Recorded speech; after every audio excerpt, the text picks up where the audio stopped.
Hey my listeners, कैसे हैं आप लोग? आ चुकी है आप लोगों के लिए फोर्स्ड मैरिज विद मिनिस्टर का न्यू एपिसोड। तो चलिए इसे शुरू करते हैं। अब तक की कहानी में आप लोगों ने सुन लिया था कि आशी जो इस वक्त अपनी बड़ी बड़ी आंखें करके महेश्वरी को घूरे जा रही थी, क्योंकि इस वक्त वो फिर से आर्यांश के चंगुल में फंस चुकी थी, वो भी सिर्फ और सिर्फ महेश्वरी की वजह से। महेश्वरी ने तो आर्यांश के पैर ही पकड़ लिए थे और वो अपने चेहरे को ऊपर करते हुए एक बार आर्यांश को देखते हैं और फिर एक बार आशी को। महेश्वरी की नज़र जैसे आर्यांश से हट करके आशी पर जाती है, वो आशी से गिड़गिड़ाते हुए कहता है, तुम्हें तो बहन बोला था, तुम तो बचा लो। आशी जो कहती है, बहन? कहाँ की बहन? कैसी बहन? जो भाई अपनी बहन को एक दिन संभाल कर नहीं रख सकता, वो भाई कहने के लायक ही नहीं होता। क्या मांगा था मैंने तुमसे?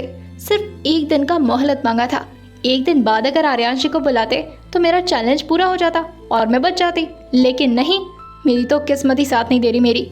वही आर्यांश आशी की तरफ घूम कर देखते और कहते हैं, तुम्हारी किस्मत मुझसे वैसे भी जुड़ चुकी है, तो फालतू मेहनत करने की ज़रूरत नहीं है। और तुम एक काम करो, तुम अपनी ज़ुबान बंद करो और जाकर के गाड़ी में बैठो। और वहीं वो शाश्वत को ऑर्डर देते हुए कहते हैं, ध्यान से ले जाना इसे, भाग जाती है ये हमेशा। जैसे ही शाश्वत आशी से कहता है, आइए मैडम। आशी जो कहती है, अरे कहाँ आइए, मैं कहीं नहीं आ रही, यहीं पर रहूँगी मैं। आर्यांश जो कहते हैं, खामखा यहाँ पर खून खराबा देखने की ज़रूरत नहीं है तुम्हें, जाओ यहाँ से। आशी जो कहती है, मेरे बिना खून खराबा हो जाए? नहीं, इतना इम्पोर्टेंट सीन तो मैं बिल्कुल भी मिस नहीं करने वाली। वही महेश्वरी जो कहता है, ये कैसी बात कर रही हो बहना, ऐसा मत बोलो, तुम चाहोगे तो आर्यांश जी मान जाएंगे। आशी जो कहती है, मैं तो कभी नहीं चाहूँगी कि आर्यांश जी माने। और सुनिए, आप इसे डायरेक्टली मत मारिएगा, इसके लिए तो बढ़िया प्लान है मेरे पास। इसके हाथ को रस्सी से बांधिए और रस्सी को गाड़ी में बांध दीजिए और पूरे लखनऊ में घसीट घसीट कर इसे ये याद दिलाई कि इसने कितनी बड़ी गलती की है। आर्यांश जो कहते हैं, तुम्हारे पास तो बढ़िया बढ़िया आइडियाज़ होते हैं लोगों को परेशान करने के लिए। आशी जो कहती है, हाँ, मैं देखती ही मर्डर डॉक्यूमेंट्री हूँ, वो भी एंटरटेनमेंट के लिए। ऐसे चुल्लू पुल्लू आइडियाज़ तो मेरे दिमाग में हमेशा ऐसे बहते रहते हैं। मेरे पास बहुत ही टैलेंट है। आर्यांश उसकी बात पर एक तिरछी स्माइल पास करते हुए कहते हैं, देख लिया तुम्हारा टैलेंट। आशी जो आर्यांश को घूर कर देखते हुए कहती है, देखिए, अगर इस इंसान ने मेरा साथ दे दिया होता ना तो आप ढूंढ नहीं पाते मुझे।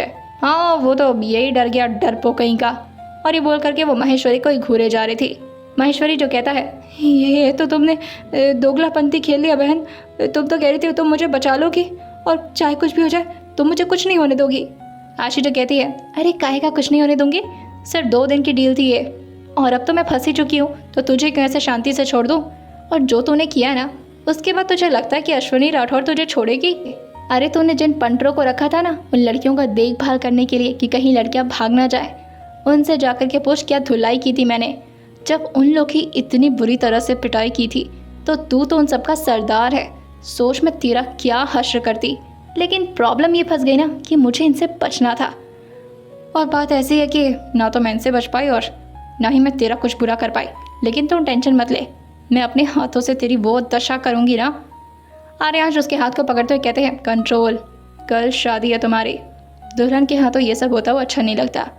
आशी जो कहती है, ओ हेलो, आप ना ये गलत पत्ता खेल रहे हो। मेरा आपने कहा था कि कल शादी के दिन मैं आपको दिखनी नहीं चाहिए, अगर शादी के दिन तक मैं निकल ली तो फिर आपका और मेरा कोई रिश्ता नहीं है। आर्यांश ने जैसे ही ये सुना था वो आशी को अपना फ़ोन दिखाते हुए कहते हैं, टाइम दिख रहा है? आशी जो कहती है, हाँ दिख रहा है, 1 बज रहे रात के, क्या हो गया?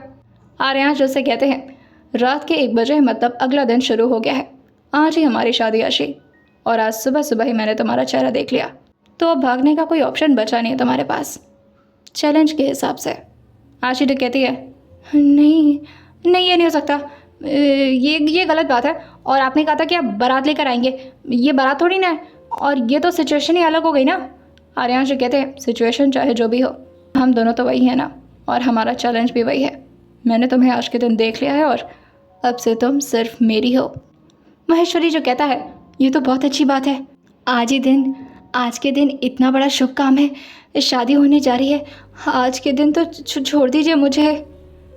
आशी जैसे ही आर्यांश की बात सुनी थी वो आर्यांश के हाथ से बंदूक झट से छीन है और ज़ोर से उस बंदूक से महेश्वरी के सिर पर मारते हुए कहती है, तेरी तो टकले।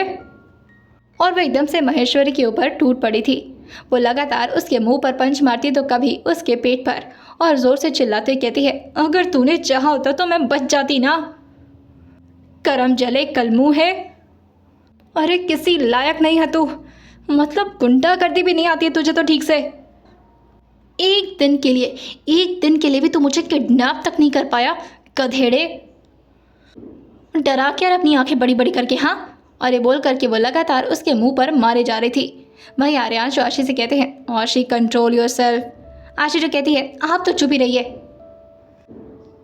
वहीं आर्यांश के बॉडीगार्ड्स एकदम से बहुत चक्का रह गए थे, क्योंकि आज तक आर्यांश से इस तरह से बात करने की तो हिम्मत माहेश्वरी जैसे गुंडों में भी नहीं हुई थी। आशी की बात सुन करके आर्यांश को थोड़ा गुस्सा तो आता है बहुत, क्योंकि इस वक्त आशी के लैंग्वेज और साथ ही उसके टोन डायरेक्टली आर्यांश के ईगो को हर्ट कर रहे थे। वो आशी के बाजू को जोर से पकड़ते हैं और एक ही बार में उसे माहेश्वरी से अलग करते हुए कहते हैं, मैंने कहा दूर रहो। ये मेरा और माहेश्वरी का मामला है, तुम्हें इसमें पढ़ने की ज़रूरत नहीं है, और तुम एक लड़की हो तो तुम्हारी सेफ्टी मेरे लिए ज़्यादा प्रायोरिटी है। तुम जाओ, जा करके गाड़ी में बैठो।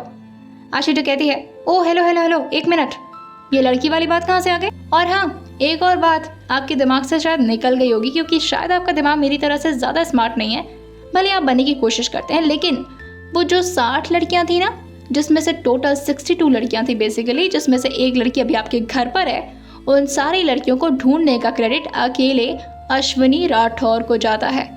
पता है या दिमाग से निकल गया? आर्यांश जो कहते हैं, अगर तुम नहीं भी ढूंढती तो कोई बात नहीं थी, मैं तो ढूंढ ही लेता।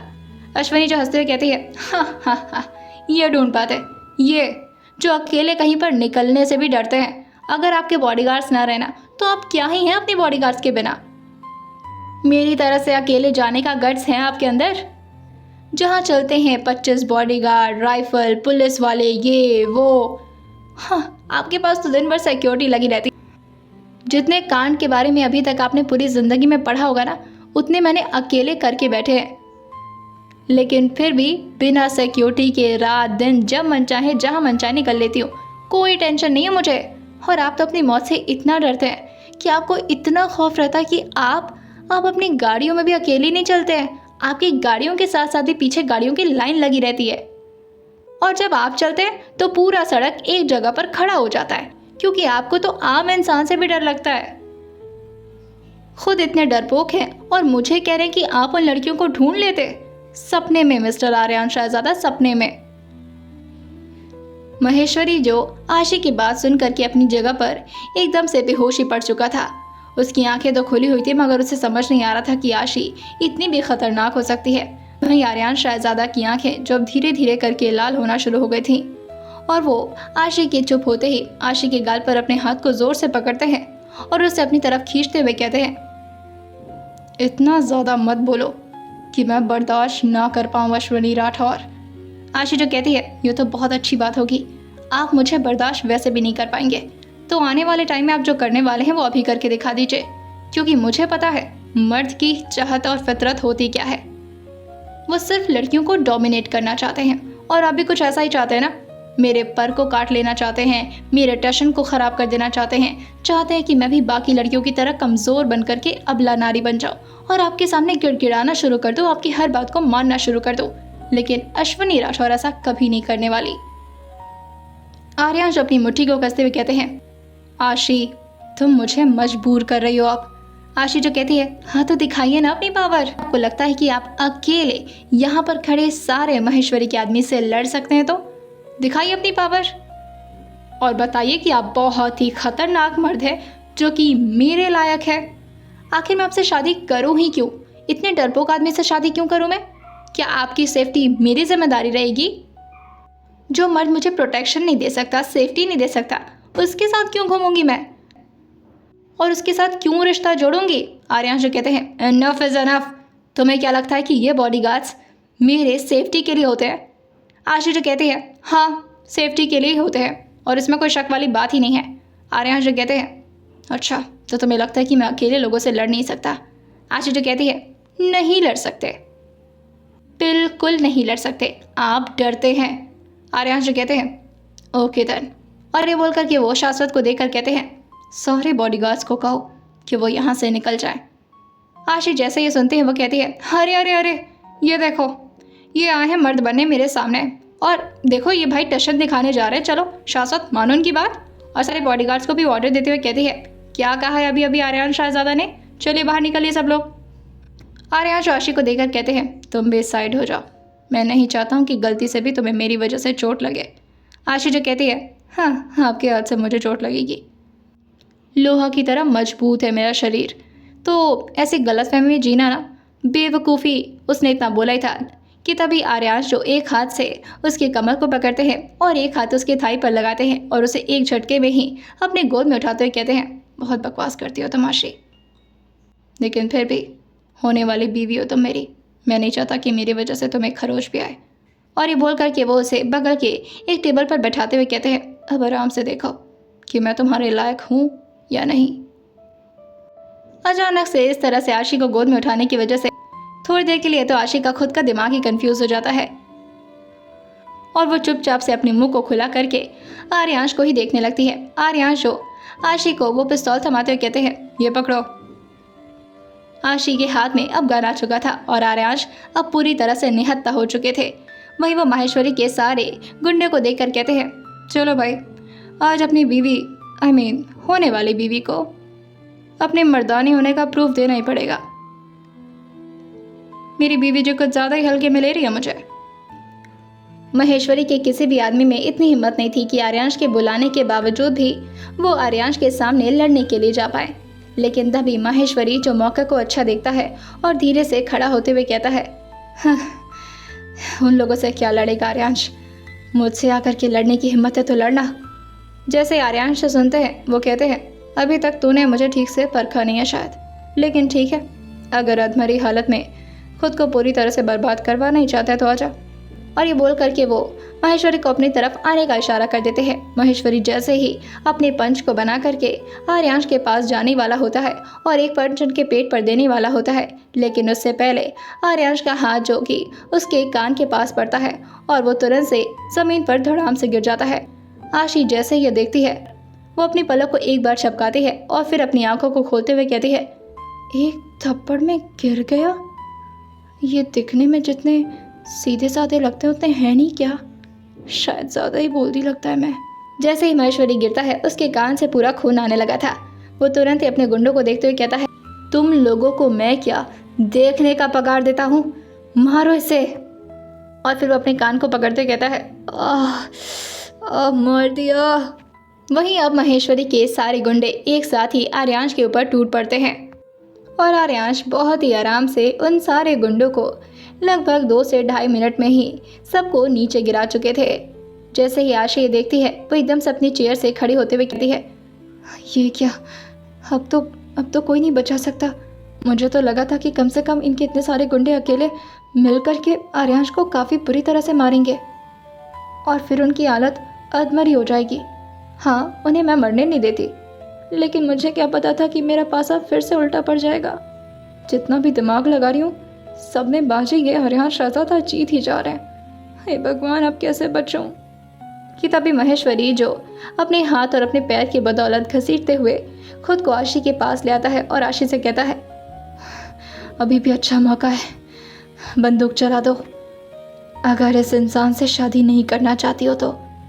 आशी जैसे ही महेश्वरी की बात सुनती है वो एकदम से अपनी जगह से खड़ी हो जाती है और पहले वो महेश्वरी को बहुत ही अजीब नज़रों से देखती है।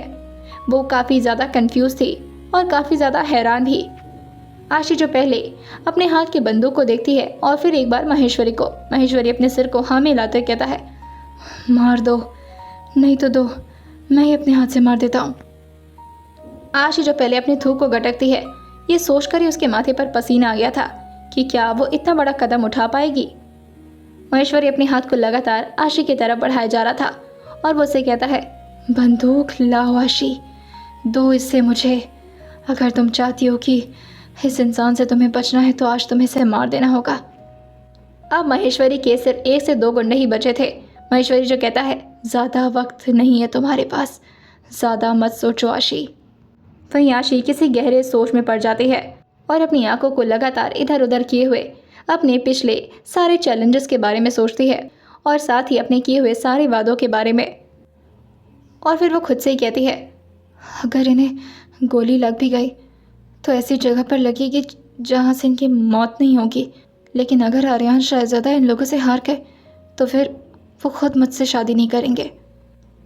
ये करना ज़्यादा गलत तो नहीं होगा ना? लेकिन मुझे अपनी ज़िंदगी को आज़ाद भी तो करना है।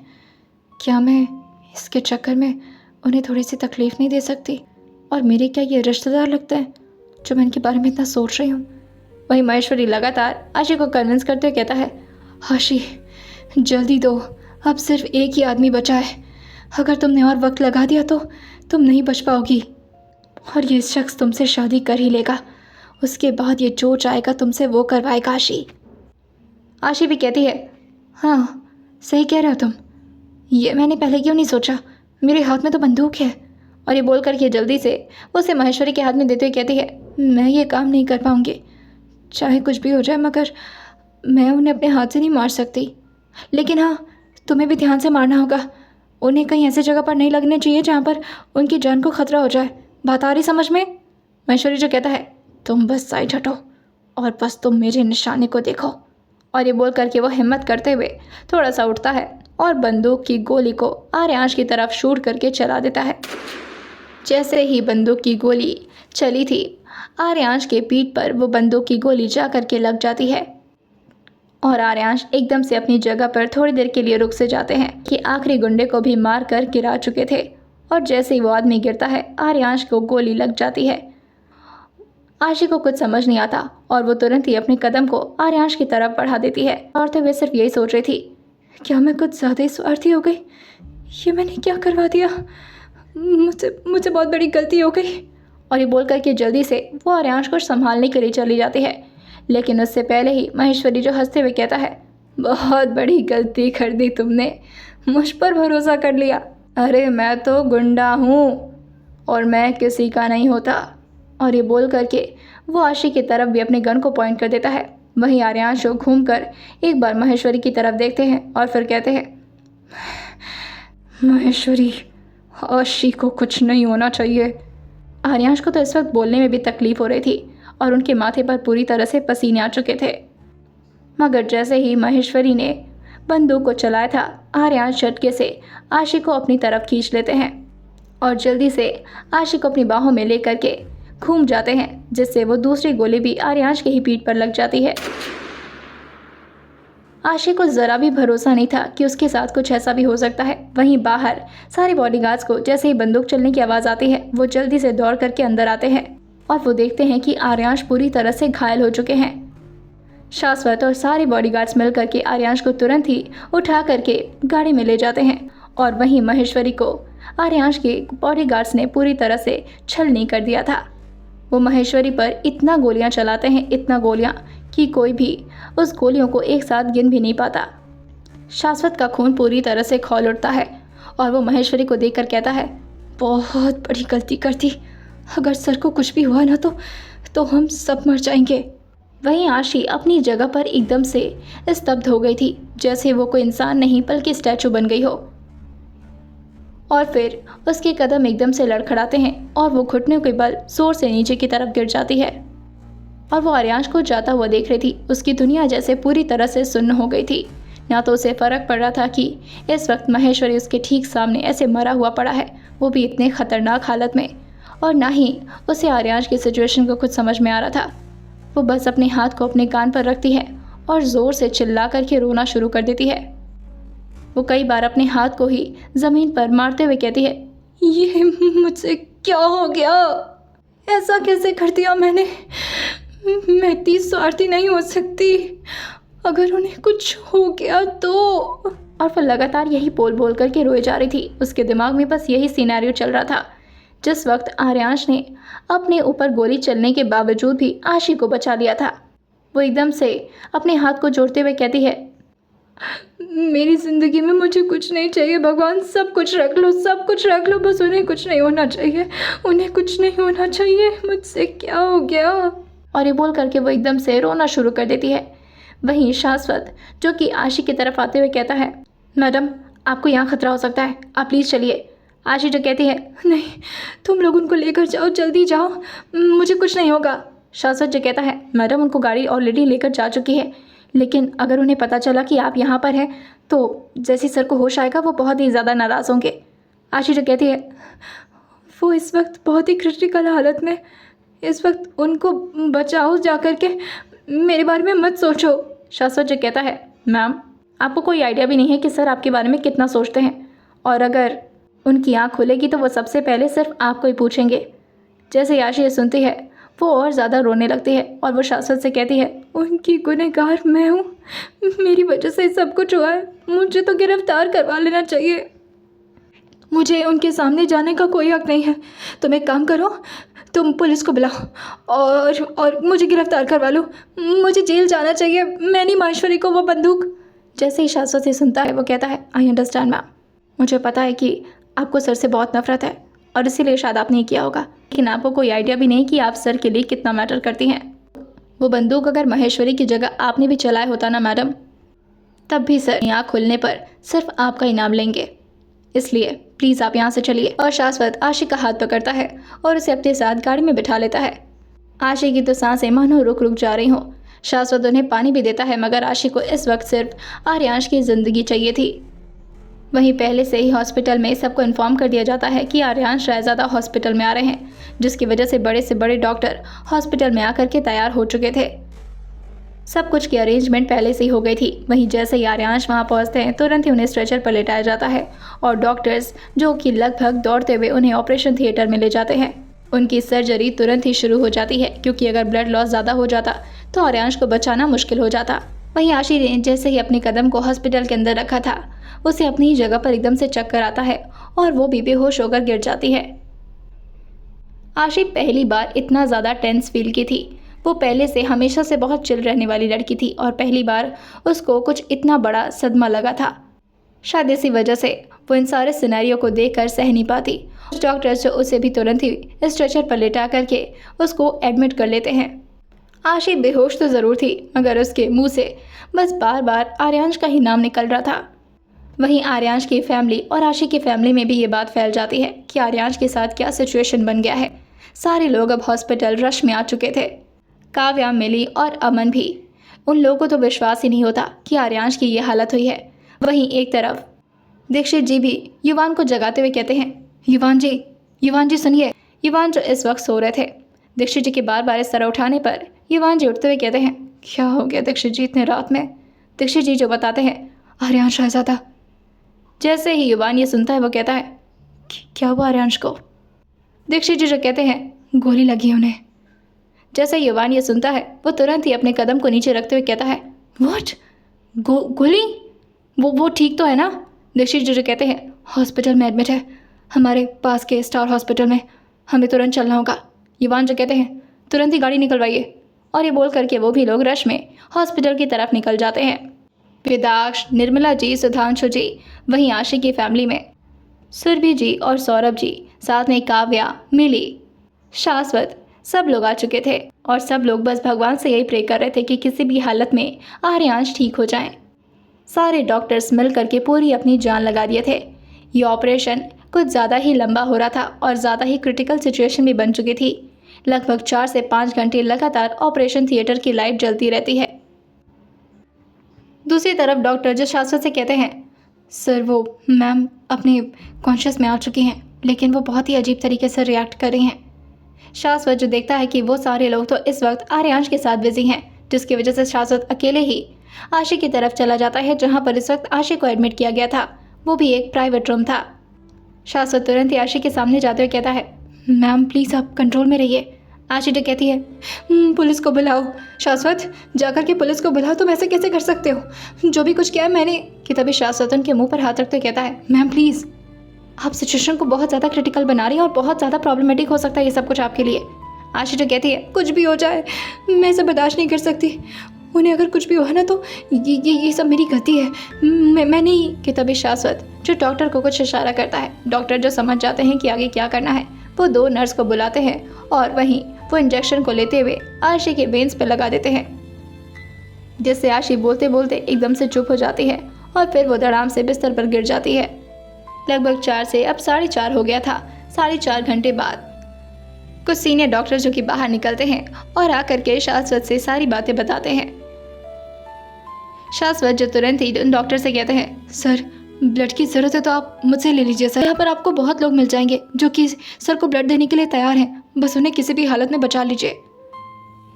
वहीं वो डॉक्टर जो कहते हैं, रात हो चुकी है, इस वक्त तो हमें ब्लड बैंक से भी ब्लड नहीं मिल पाएगा, और जो ब्लड आर्यांश जी का है अगर ब्लड बैंक खुलवा भी दिया जाए तब भी वो वहाँ पर अवेलेबल नहीं होगा, बहुत ही ज़्यादा रेयर ब्लड है सर का। शाश्वत जी कहता है, सर अब बताइए सर हम क्या कर सकते हैं। कि तभी पीछे से एक आवाज़ आती है, मेरा ब्लड और आर्यांश का ब्लड ग्रुप दोनों सेम है, आप मेरा ब्लड ले लीजिए डॉक्टर। ये कोई और नहीं बल्कि युवान था, और जैसे ही युवान की आवाज़ आती है सारे लोग उसी तरफ मुड़ करके देखने लगते हैं। शाश्वत तुरंत ही युवान को वहीं रोकते हुए कहता है, नहीं आप अंदर नहीं आ सकते। युवान जो कहते हैं, ठीक है मैं अंदर नहीं आऊँगा, आप अपने नर्स और अपने स्टाफ को यहीं पर बुला लीजिए और मेरा ब्लड ले लीजिए, जितना भी ज़रूरत हो उतना। वो डॉक्टर जो कहते हैं, हम इस तरह से आपका बाहर ब्लड नहीं ले सकते, नर्स तुरंत ही इनके ब्लड ग्रुप को चेक करो। शाश्वत जो पहले तो युवान को घूरता है, लेकिन तभी दीक्षित जी शाश्वत के सामने आते हुए कहते हैं, आई एम रियली सॉरी, हम आपको इस तरह डिस्टर्ब नहीं करना चाहते थे, लेकिन युवान जी और आर्यांश जी की दोस्ती के बारे में आप अच्छे से जानते हैं। हाँ माना कि बीच में कुछ प्रॉब्लम्स आ गई थी, मगर इसका मतलब ये तो नहीं कि इससे दोस्ती ख़त्म हो जाएगी। हाथ जोड़ करके रिक्वेस्ट करते हैं हम, युवान जी ने जितनी भी गलतियाँ की हैं आज उन्हें प्लीज़ अपना रिग्रेट पूरा कर लेने दीजिए। शाश्वत जो अपने मुंह को दूसरी तरफ करते हुए कहते हैं, अगर मजबूरी नहीं होती तो हम कभी भी युवान सर का ब्लड नहीं लेते। वहीं युवान जो आकर के आर्यांश के ठीक बगल में लेट गए थे, वहीं वो डॉक्टर जो कि युवान के कंसेंट के लिए उनसे सिग्नेचर करवाते हैं, और वो डॉक्टर जो कहते हैं, सर का ब्लड लॉस कुछ ज़्यादा हुआ है, अगर आपसे कि तभी युवान जो कहते हैं, आपको मुझसे पूछने की ज़रूरत नहीं है, मेरे बॉडी से जितना भी ब्लड आर्यांश को मिल सकता है और जितना भी उसे ज़रूरत है आप बेहिचक उससे दे सकते हैं। वो डॉक्टर युवान को बहुत अच्छे से जानते थे और उनकी बात पर हल्का सा मुस्कुराते हुए कहते हैं, अगर आप जैसा दुश्मन हो तो फिर दोस्त की क्या ज़रूरत है। युवान जो अपने ठीक बगल में आर्यांश को लेटा हुआ देख कर कहते हैं, दोस्त नहीं जिगरी दोस्त है ये मेरा, और इससे कुछ नहीं होना चाहिए। वहीं सुरभि जी और सौरभ जी अपनी बेटी के लिए परेशान थे। शाश्वत ने उन सबसे झूठ बोल दिया था कि आशी भी इन सारे सिचुएशंस को देखकर काफ़ी ज़्यादा घबरा चुकी है, इसी वजह से वो भी इस वक्त बेहोश हो गई है और डॉक्टर उसकी ट्रीटमेंट कर रहे हैं। आइए जानते हैं अब आगे क्या होने वाला है, क्या आर्यांश हो जाएंगे ठीक और आशी और आर्यांश के बीच का रिश्ता अब कैसा होगा। आइए जानते हैं इससे आने वाले एपिसोड में, और सुनते रहिए 4 स्टार मैरिज विद मिनिस्टर सिर्फ और सिर्फ स्टोरी विद सौम्या के साथ।